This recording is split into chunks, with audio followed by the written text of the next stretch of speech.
education. And so with it being Mandela month, this month, the month of July, gives us an opportunity to honor Madiba's legacy of education.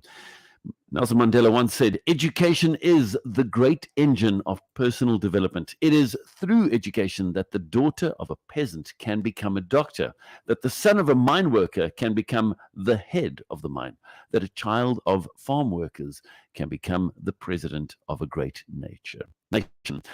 Well, in context of high youth unemployment rates and the need for socioeconomic upliftment, education becomes even more crucial. And that's why now it is such an honor to be joined on the line by the branch manager at Boston City Campus, Francina Chauke.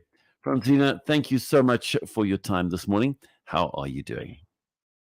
I'm fine, thank you, and it's an honor to be invited to the show again. Such an honor to have you here.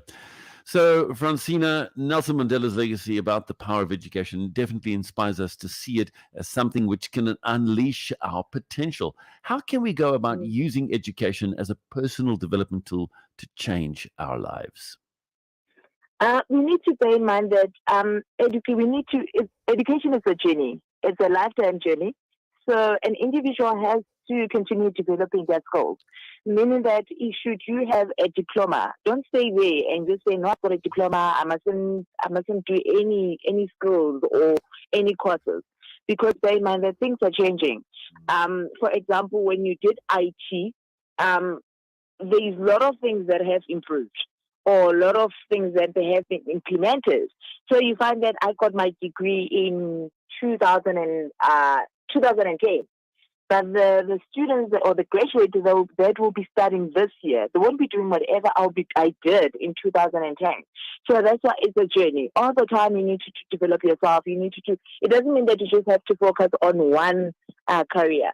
You can do bit and bits there and there, and then just to always keep yourself on the ball, and also keep yourself on the market competition, because if you've got a qualification that is back then, they always look at the qualifications of the graduates that just graduated now, and then they can see that they're on the same level as whatever is needed in the industry nowadays.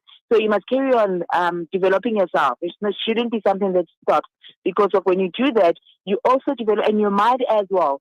It tends to be more active.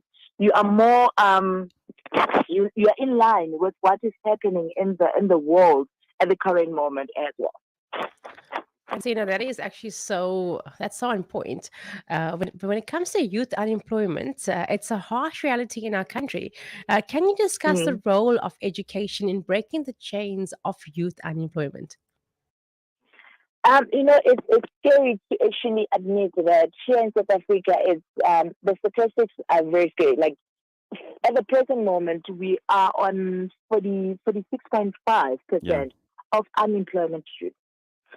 So, which is those students or those graduates that they've graduated, they've got their diplomas, they've got their degrees, and also forth.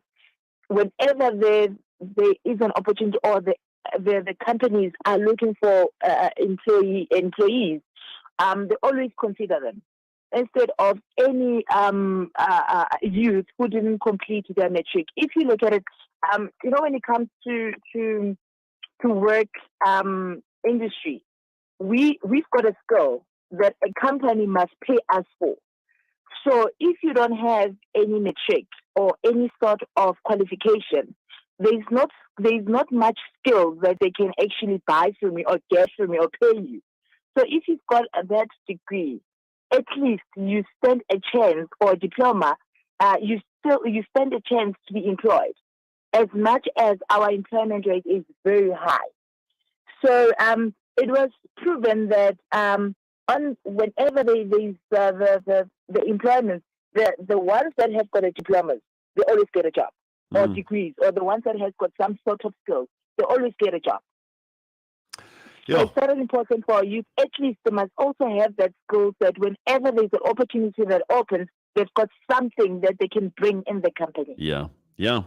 And I think it's just so much more than just the thing of a tertiary qualification, hey, Francina, because in Yes. reality, yes, the tertiary education element is a big part of it, but Mm. also those soft skills Yeah. of how to Mm, deal with a difficult individual, or how to handle stress, or how to this, or mm, how to that. So it really is kind of an all encompassing thing when we speak about education. And it mm. starts in the home, and it progresses into school and then tertiary institutions.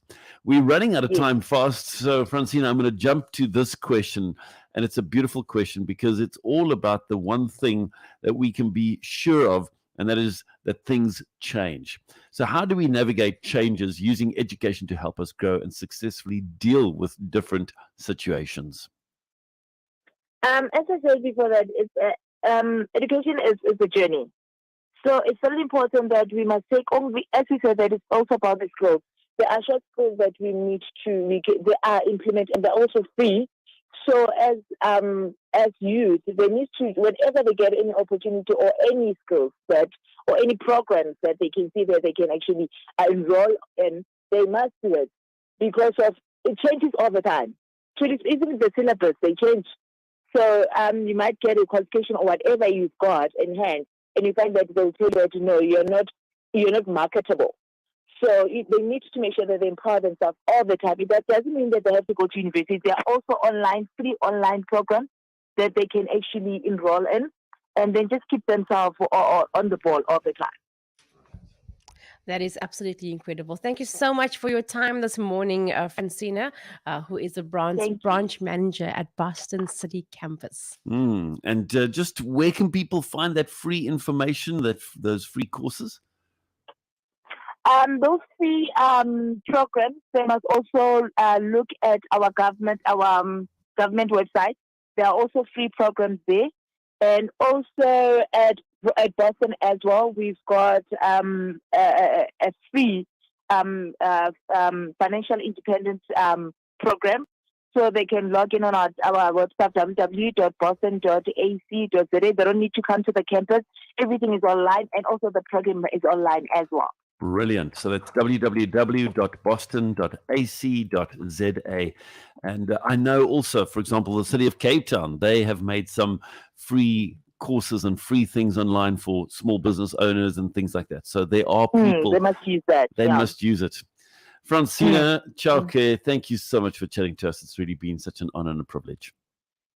Pleasure. Thank you very much. Enjoy the rest of the day. Thank you. God bless. Bye.